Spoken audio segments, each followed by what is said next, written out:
প্রধানমন্ত্রী শেখ হাসিনার সাবেক ব্যক্তিগত সহকারী জাহাঙ্গীর আলম, তার স্ত্রী কামরুন নাহার ও তাদের স্বার্থ সংশ্লিষ্ট প্রতিষ্ঠানের ব্যাংক হিসাব জব্দ করার নির্দেশ দিয়েছে বাংলাদেশ ব্যাংক। সেই সঙ্গে তাদের হিসাব খোলার ফর্ম সহ যাবতীয় তথ্য আগামী 5 দিনের মধ্যে পাঠাতে বলা হয়েছে। রবিবার কেন্দ্রীয় ব্যাংকের বাংলাদেশ ফিনান্সিয়াল ইন্টেলিজেন্স ইউনিট সব ব্যাংকে এ সংক্রান্ত নির্দেশনা পাঠিয়েছে।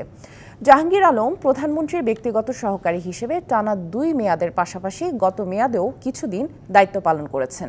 পরে বিভিন্ন অভিযোগ উঠলে ওই দায়িত্ব থেকে সরিয়ে দেওয়া হয়, কিন্তু তিনি তারপরও প্রধানমন্ত্রীর ব্যক্তিগত সহকারী পরিচয়ে বিভিন্ন অনৈতিক কাজ করেছেন। গত বছরের ডিসেম্বর মাসে প্রধানমন্ত্রীর কার্যালয়ের এক বিশেষ বিজ্ঞপ্তিতে জাহাঙ্গীরের বিষয়ে সতর্ক করা হয়। বলা হয়, তার সঙ্গে প্রধানমন্ত্রী বা প্রধানমন্ত্রীর কার্যালয়ের সম্পর্ক নেই।